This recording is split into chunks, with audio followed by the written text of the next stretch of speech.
Tyrell was having his morning routine hike when he came across a stranded woman beside her broken car.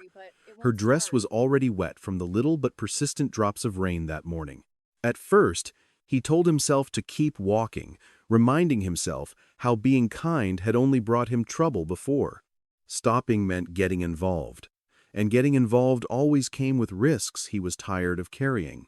But as he looked at her standing there alone, Tyrell knew he was about to make the same choice he always did. The morning fog was thick on the mountain road. Tyrell had been running this same route every morning for the past 6 months. It was his way of dealing with his breakup. His ex-girlfriend had left him, saying he was too trusting and too soft for the real world. Her words hurt, and he spent these morning runs trying to figure out if she was right. Tyrell was 29 years old and worked as a freelance photographer. Running helped him think clearly. Today, like every other day, his camera hung from his shoulder as he jogged along the quiet road. Then he spotted a white car pulled over on the side of the road. The hood was up, and smoke was coming from the engine. A woman stood next to it, looking at her phone, then at the road, clearly stressed. Tyrell slowed down and stopped a few feet away. He did not want to scare her. She looked to be in her mid-20s, wearing a navy dress. She was obviously heading somewhere important before her car broke down. He raised his hand in a small wave. "Morning. Car trouble?" The woman jumped slightly and turned to look at him. She gripped her phone tighter and kept some distance between them. "Yeah, it overheated or something. I do not really know much about cars." Her voice was cautious. Tyrell noticed how she positioned herself with the car between them. He understood. A woman alone on an empty road had every reason to be careful around a stranger. "I can take a look if you want," Tyrell said, staying where he was. "I am not a mechanic, but I used to help my dad with our old truck. Might be something simple." She looked him over, clearly trying to decide if she could trust him. He was in his running clothes, a gray tank top and black shorts. He tried to look as non-threatening as possible. "I do not want to bother you," she said. "No bother. I am already here." She thought about it for a moment, then nodded. "Okay. Thank you." Tyrell walked over slowly and looked at the engine. It was still very hot. The radiator was completely empty. He stepped back and wiped his hands. "Your radiator is empty, and the engine is too hot right now. It needs to cool down first. Do you have any water or coolant in the car?" She shook her head. "No, I do not think so." Tyrell pulled out his water bottle from his running belt. "I have this. Once the engine cools down a bit, we can pour this in and see if it helps. But it is going to take maybe 20 or 30 minutes for it to cool enough." She looked frustrated, checking her phone again. "I have no signal out here. I was supposed to be at a meeting in the city an hour from now. This is a disaster." Tyrell felt bad for her. He knew what it was like to have everything go wrong at the worst possible time. "I can run up to the ranger station about 3 miles up the road. They will have a phone you can use." She looked uncertain, like she did not know if she wanted to be left alone or have a stranger run off with a promise to come back. "Or I can stay here with you until another car comes by," Tyrell added. "Whatever makes you more comfortable." The woman studied his face for a long moment. Then she said something he was not expecting. "Why are you being so kind?" The question caught him off guard. He saw the suspicion in her eyes, but also something else. Hurt? Maybe? Like she had learned the hard way not to trust people. Tyrell took a breath. "Because you need help. That is reason enough." She did not say anything for a moment, just looked at him like she was trying to figure him out. Finally, she introduced herself. "I am Sarah. Tyrell." They stood there in awkward silence. The fog was still heavy around them, and no other cars had passed. Sarah wrapped her arms around herself. It was cold. "So, what were you running from?" Sarah asked, trying to make conversation. Tyrell smiled a little. "Not running from anything. Just running. I do it every morning. Clears my head." "Must be nice," Sarah said. "Having somewhere to go to think." "You do not?" She shrugged. "I work from home mostly. Graphic designer. I do not get out much. This meeting today was supposed to be a big deal. A new client that could really help my business. And now I am going to miss it. Tyrell could hear the frustration in her voice. I am a freelance photographer. I know how important those meetings are. I am sorry this happened. Sarah looked at him again, and this time her expression softened just a little. You really mean that, do not you? Yeah, I do. She nodded slowly, like she was starting to believe him. They waited together as the engine cooled, neither of them saying much. Tyrell checked the engine after about 20 minutes and carefully poured his water into the radiator. He tried to start the car, but it would not turn over. I think it is more than just the coolant, Tyrell said. You are going to need a mechanic. Sarah closed her eyes and took a deep breath. Great. Just great, Tyrell thought for a moment. Listen, I can still run to the ranger station and get help. They can call a tow truck for you. Or if you would rather not be alone, I can stay. Sarah looked down the empty road, then back at Tyrell. Stay, please. I do not want to be out here by myself. Okay, Tyrell said. I will stay. They waited by the side of the road for almost 30 minutes before another car appeared. Sarah had relaxed a little, but Tyrell could still see the tension in her shoulders. She kept checking her phone even though there was no signal. Tyrell tried to make conversation to ease the awkwardness. So, graphic design. What kind of stuff do you work on? Sarah seemed grateful for the distraction. Mostly branding for small businesses, logos, websites, that kind of thing. It is hard to get steady clients, but when I do, the work is good. Tyrell nodded. I get that. Photography is the same way. Feast or famine. What kind of photography do you do? Nature, mostly. Wildlife, landscapes. I sell prints online and do some stock photography to pay the bills. Sarah looked at the camera hanging from his shoulder. Did you get any good shots this morning? Tyrell hesitated, then pulled the camera up. Want to see? Sarah moved a little closer, still keeping some distance, but not as much as before. Tyrell turned on the camera and scrolled through the photos he had taken that morning. Shots of the fog rolling through the trees, a deer he had spotted near the trail, the sunrise trying to break through the gray clouds. These are really good, Sarah said, and Tyrell could hear the surprise in her voice. Thanks. Mornings like this are my favorite. Everything looks different in the fog. Sarah stared at one photo in particular, a close-up of water droplets on a spider web. As a designer, I love this. The composition is perfect. Tyrell felt a small flash of pride. He had not shown his work to anyone in months. After the breakup, he had stopped trying. It felt good to hear someone appreciate it. They kept talking, and slowly, Sarah started to open up. She told him about her struggle to build her business, how she had moved to a new city 2 years ago to start fresh. She did not mention why she needed a fresh start, but Tyrell did not push. Then Tyrell found himself talking about his breakup. He had not planned to, but something about Sarah made it easier. She told me I was too nice, that I trust people too easily, and that is why I would never make it in the real world. Sarah looked at him, really looked at him. Do you think she was right? Tyrell shrugged. I do not know. Sometimes I wonder if being kind is just setting myself up to get hurt. I used to think the same thing, Sarah said quietly. Then she paused, like she was deciding whether to continue. When I was 19, my car broke down on a highway. A guy stopped to help. He seemed nice at first, but then he started saying things that made me uncomfortable. He tried to get me into his car. I had to run to a gas station and lock myself in the bathroom until he left. Tyrell felt his stomach drop. Sarah, I am so sorry. It is why I was so scared when you stopped, Sarah admitted. I know it is not fair to you, but I could not help it. Every time a stranger offers help, I think about that night. Tyrell understood now. The distance, the suspicion, the question about why he was being kind. It all made sense. I get it. You have every right to be careful. I am not offended. Sarah looked relieved. Thank you for understanding. They sat in silence for a moment, a different kind of silence than before. This one felt less awkward, more comfortable. Then they heard it. A car engine. Both of them turned to see a pickup truck approaching. It slowed down and pulled over behind Sarah's car. Two men got out, both looking like they had been drinking.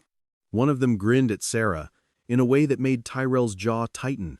"Well, what do we have here?" the first man said. "You need some help, sweetheart?" Sarah took a step back. Tyrell moved without thinking, putting himself between Sarah and the two men. "We are good, thanks," Tyrell said calmly but firmly. "Tow truck is already on the way." The second man looked Tyrell up and down. "You sure? We could give the lady a ride." "We do not mind." "We are sure," Tyrell repeated. His voice was steady, but his heart was pounding. The first man laughed. All right. Just trying to help." He looked past Tyrell at Sarah. "You be careful out here, pretty lady. Not everyone is as nice as us." They got back in their truck and drove off. Tyrell did not move until they were completely out of sight. When he turned around, Sarah was shaking. "Are you okay?" Tyrell asked. Sarah nodded, but she looked rattled. "Thank you. I do not know what I would have done if you were not here." Tyrell felt a surge of protectiveness he had not felt in a long time. "Listen, I am going to run to the ranger station now, but I do not want to leave you here alone. Do you want to come with me? It is about 3 miles, but we can walk it together." Sarah looked at the empty road, then back at Tyrell. "Can I really come with you? I am not much of a runner." "We will walk. Or jog slowly. Whatever works," Tyrell said. "I just think it is better if we stick together." Sarah grabbed her purse from the car and locked the doors. "Okay, let us go." They started walking up the road together. At first, neither of them said much. But then, Sarah started asking Tyrell about his photography, and he asked her about her design work. They talked about their families, their dreams, the things they were afraid of. Sarah admitted she had pushed people away for years because she was scared of getting hurt again. Tyrell told her he had been questioning whether he should change who he was to protect himself better. "Maybe we have both been doing it wrong," Sarah said as they walked.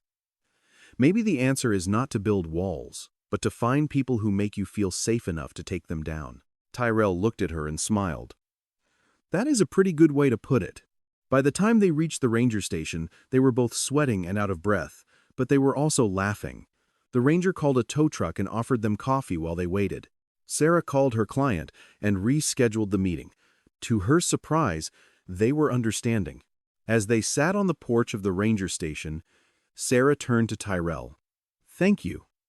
Not just for helping with the car, but for reminding me that good people still exist." Tyrell felt something shift in his chest. "You helped me too. You reminded me that being kind is not a weakness. It is just who I want to be." The tow truck took about 90 minutes to arrive. Tyrell and Sarah sat on the porch of the ranger station, drinking coffee and talking like they had known each other for years instead of just a few hours. The fog had started to lift, and patches of sunlight were breaking through the clouds. Sarah told Tyrell about her childhood, growing up in a rough neighborhood where trusting the wrong person could get you hurt. She had learned early to keep her guard up, to assume the worst in people before they had a chance to prove otherwise. It had kept her safe, but it had also kept her lonely. Tyrell shared more about his ex, how she had made him feel like his kindness was a character flaw. He had spent 6 months wondering if she was right, if the world really did punish people who cared too much. But sitting here with Sarah, he was starting to think maybe the problem was not him. Maybe the problem was giving his kindness to people who did not value it. When the tow truck finally pulled up, Tyrell insisted on riding with Sarah to the mechanic shop in town. She did not argue. They climbed into the truck, and Sarah's car was loaded onto the flatbed behind them. The mechanic shop was a small place on the edge of town, run by an older man who looked like he had been fixing cars since before either of them were born. He popped the hood and started poking around while Tyrell and Sarah waited in the small lobby. "Going to be at least an hour before I can tell you what is wrong," the mechanic said. "You two can wait here or come back later." "We will wait," Sarah said. They sat in the plastic chairs in the lobby, surrounded by old car magazines and the smell of motor oil. Sarah checked her phone. She finally had signal again. She sent a few messages to her client, confirming the rescheduled meeting for next week. "You know what is weird?" Sarah said, putting her phone down. I should be devastated right now. I missed a huge meeting, my car is broken, and I have no idea how much this is going to cost. But I am not. I actually feel okay. Tyrell smiled. Maybe because you are handling it.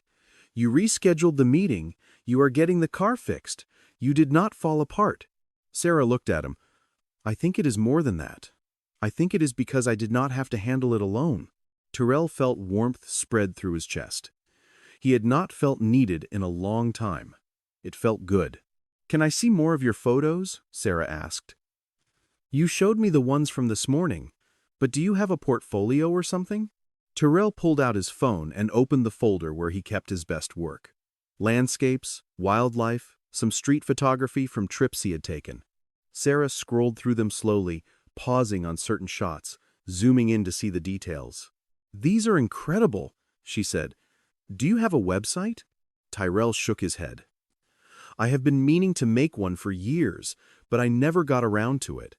I am good with a camera, but terrible with technology. Sarah looked up at him. I could help you with that. Building websites is literally what I do. Tyrell blinked. Seriously? Yeah, you helped me today. Let me help you. Besides, your work deserves to be seen properly. You could actually make real money if you had a good site to showcase everything. Tyrell felt something click into place. He had been stuck for months, not just emotionally but professionally. He had talent, but no direction. And here was Sarah, offering him exactly what he needed. I would love that, Tyrell said. But I should pay you. Sarah waved him off. Consider it a trade. You gave me your time today. I will give you mine. They shook on it, both of them grinning. The mechanic came back after about 45 minutes. Radiator hose burst. I can replace it, but you are also going to need new coolant and an oil change while I am at it. Probably looking at $300. Sarah winced but nodded. Do what you need to do. Give me 2 hours, the mechanic said. Tyrell and Sarah left the shop and walked down the street. There was a small diner on the corner, and they went inside. It was past noon, and neither of them had eaten. They ordered burgers and fries and kept talking. Sarah asked Tyrell about his family. He told her about his parents, who still lived in the same small town where he grew up. They were proud of him for chasing his dreams, even if they did not totally understand what freelance photography meant. Tyrell asked Sarah about hers. She got quiet for a moment, then told him her parents had passed away in a car accident when she was 21. She had been on her own ever since. No siblings, no close relatives, just her. I am sorry, Tyrell said. Sarah shrugged, but he could see the sadness in her eyes. It has been 5 years. I have learned to manage, but it is part of why I am so careful about who I let in. Once you lose the people who are supposed to be there forever, it is hard to believe anyone else will stick around. Tyrell reached across the table and put his hand on hers. I get that, but you cannot live your whole life expecting people to leave. Sarah looked down at their hands, then back up at him. I know. I am trying to get better at it. They finished their food and walked back to the mechanic shop. The car was ready. Sarah paid, and the mechanic assured her the car would run fine now. Tyrell offered to follow her home in an Uber to make sure she got there safely. You have already done so much, Sarah said. I do not want to take up your whole day. You are not, Tyrell said. I want to make sure you are okay. Sarah smiled. Okay, thank you. They stood by her car in the parking lot. The sun was fully out now, the fog completely gone. It felt like a different day than the one that had started on that misty mountain road. Tyrell, Sarah said, her voice a little nervous. I know this is crazy. We just met a few hours ago. But would you want to get dinner sometime? Like a real dinner, not just a diner burger? Tyrell felt his heart jump. He had been hoping she would say something like that, but he had not wanted to push. Yeah, I would really like that. Sarah let out a breath, smiling. Tomorrow night? Tomorrow night works, Tyrell said. They exchanged numbers, both of them grinning like teenagers. Sarah got into her car, and Tyrell stepped back. She rolled down the window. Thank you again, she said, for everything. "Thank you," Tyrell said, "for reminding me that taking a chance on people is worth it." Sarah drove off, and Tyrell stood there watching until her car disappeared around the corner. Then he called an Uber and headed home. Sometimes the worst mornings turn into the best days. Tyrell had gone out for a run to clear his head, and Sarah had been on her way to a meeting that could change her business. Neither of them expected to find something better. A connection that reminded them both that kindness is not weakness, and trust, though scary, is worth the risk. That foggy road brought two broken people together, and maybe, just maybe, they could help each other heal.